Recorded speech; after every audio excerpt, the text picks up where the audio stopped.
hold on. I forgot to.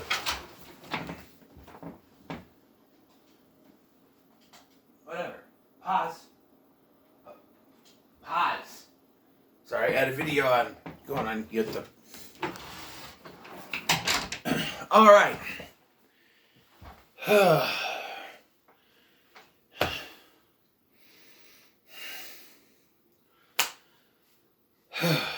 Well, I just watched It's a Wonderful Life for the very first time in my entire 33 years on this planet. And I gotta say, it sucked. No, I'm just kidding. This movie was fantastic. I can't believe it. I'm not one to watch old movies. I mean, first of all, it's James Stewart. If you have not seen Mr. Smith Goes to Washington, I highly recommend it. I think it's a pretty good film.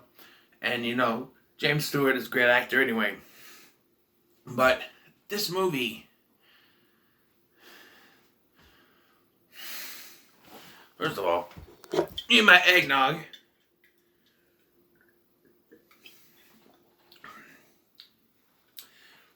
This movie is just... How do I even start? I've been sitting there trying to figure out how I'm going to start this review, even. So, you know, it's a Wonderful Life. If you don't know the story, then you're like me and haven't watched it for your entire life. The story is about a man named George Bailey. These angels, they send down this angel second class, Clarence, whatever, whatever, Clarence. And he has to earn his wings by convincing George Bailey, played by James Stewart, that his life was worth living. You know. And you know that I've always known that premise. That it was a angel named Clarence came down to help George Bailey, you know, realize his self-worth. And I was looking at the runtime for this movie. It's over 2 hours long. I'm like, what? 2 hours long for something that's been done over and over again in a half-hour TV shows for years in tribute to this movie? What are they going to do? Well, they show us George Bailey's entire backstory. When he was a kid, growing up working at the drugstore, to when he was a teenager, to college age, to an adult. Although I really don't believe James Stewart as a teenager, but that's fine. And, okay, for the first part of this film, when they're going through the backstory, I was a little like, this is the movie? We're going to sit here, and we're going to see the entire backstory. I was thinking, this is what Clarence was going to show him, all the good stuff that he has done. And then I thought, you idiot, that's A Christmas Carol, not this movie. And then I realized this was the movie where he shows him a life had he not been born. And I was like, in most cases, in like TV shows and stuff, that's the TV episode. It's just that. And here, they show us, Frank Capra directed this, by the way, and it's beautifully directed. Even I have the enhanced, or whatever you call it, version. What they call it? Remastered. The remastered, I watched the black and white. There's a black and white, and there's a colorized version. Maybe one day I'll watch the colorized version. For my first watch, I wanted to watch it as it was intended, in black and white. So I did. And it works. And I think especially for the time, where, like, when he's in the world where he was never born. The black and white works. It's a very dark thing. The snow, the white snow on the black and white in the background, it works perfectly. I've never seen the colorized version, and obviously it's my first time seeing it. I may watch it, probably not this year. I may wait till next year and do a review on that, but yeah, it's a fantastic film. There's a couple things that I have, they're minor gripes. Really, the acting on point from James Stewart to Donald Reed to Lionel Barrymore. Fantastic performances. Lionel Barrymore as Mr. Potter, you want to hate him, and that's how he does such a good job with that. Because you hate him so much, and his performance does that for you. James Stewart is the nicest guy in the world. He's perfect. Dude, things that I didn't care for, the little gripes. One. So, Mr. Potter, so Uncle Billy, that's George's uncle, he accidentally hands Mr. Potter a roll-up newspaper with $8,000 of their savings and loan that is going to, from their savings and loan that they're going to put in the bank. And Mr. Potter, because he's a jerk, keeps it and is going to get George Bailey arrested for this. He's sending him to jail just because all this that George Bailey has done to make sure he hasn't taken over this town. And when we get to the world where George Bailey was never born, we find out that Mr. Potter in that world, in that universe, took over the town. And there's certain things we find out throughout the film. Like when they were younger, George saved his brother Harry from drowning, from freezing to death, in the ice water. He stopped the drugstore owner from accidentally poisoning a child. Various good things throughout this,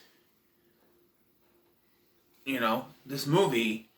And then once he's in that world, because in a normal world, Harry, his brother, saved people fighting in the war. Well, now, in the world where he never existed, Harry died when he was a kid, which I knew that was going to be a thing, but would Harry have been out there on the ice if George wasn't there with him?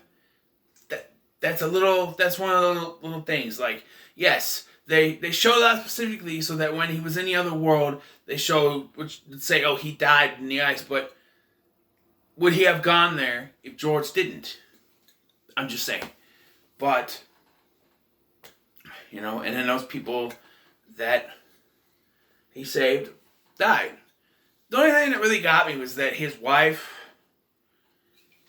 in the other world became an old maid. She never married. She never found anyone. She was on the hot...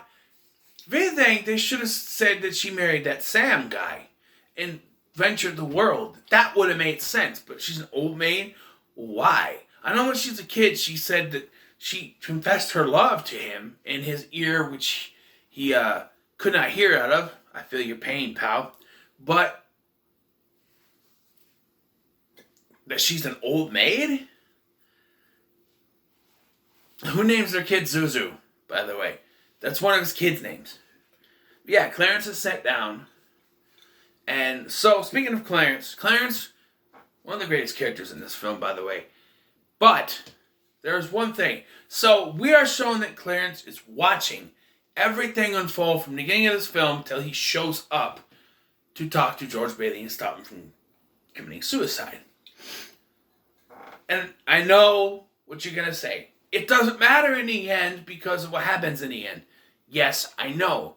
But why didn't Clarence tell George that Mr. that Mr. Potter had the money? Because that would make sense. But I get where they're going. It didn't matter what Mr. Potter did. It didn't matter that Mr. Potter took the money and was trying to get arrested, because in the end, the community came together, because all of the good things were shown throughout the film. That George Bailey, he wants to go out, he wants to set a world on fire, and he wants to do things, to live a life for himself. But every time he tries to do something like that, he has to stay behind and help someone else. So all the years of helping out this community and keeping this town going, at the end of the film, Mary goes out, and all she has to say is George Bailey needs help. And they come in and they give all the money they can find. Just for George, because he needs help. I was in tears. Because that's fantastic. That's what the whole movie's about. He's helped out all these people. Now it's time for them to help him out. So that's why it doesn't matter that Mr. Potter doesn't get caught. That he never pays for what he's done. That Clarence never told him. Never told George that Mr. Potter took the money. Because it doesn't matter. It doesn't matter. And yeah, you have to, every time a bell rings, the angel gets his wings. That's good. This movie is fantastic. There's one thing I want to say, though. For all these people out there declaring that Die Hard is not a Christmas movie, yes, I'm on this again. For all those people out there declaring that Die Hard isn't a Christmas movie because it doesn't have a Christmas feel, Christmas isn't a theme throughout, and it's not about Christmas, the Christmas spirit, I point you at this film. Christmas is not a central part of It's a Wonderful Life. Yet, this is one of the greatest Christmas movies ever made. Christmas is not the focal point of this film.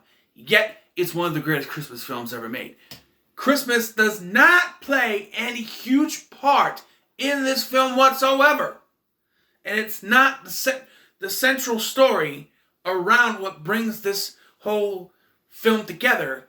Yet, It's a Wonderful Life is one of the greatest Christmas movies ever made, but we cannot concede that Die Hard is a Christmas movie, even though Christmas plays an even less part in It's a Wonderful Life than it does in Die Hard. Because at least in Die Hard, it takes place at a Christmas party, there's Christmas decorations everywhere, there's Christmas music playing most of the movie, yet the Christmas stuff in here doesn't happen till over an hour in the film. And this is one of the greatest Christmas movies ever made. Do you see my point? All you people out there, turning into a rant, who say Die Hard isn't a Christmas movie because it doesn't have that feel. Look at It's a Wonderful Life.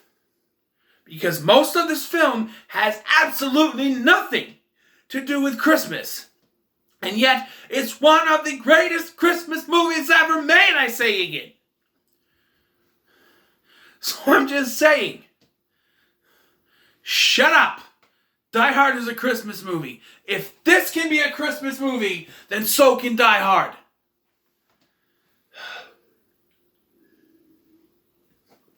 Obviously, this movie gets a 10. What else can I say? It gets a 10. This movie's fantastic. I love this movie. It's a little long, but that's fine. So what are your thoughts on It's a Wonderful Life? Let me know in the comments below. Make sure to like, share, and subscribe. Thank you for watching. I've been Scotty. Every time a bell rings, an angel gets his wings. Eggnog gone.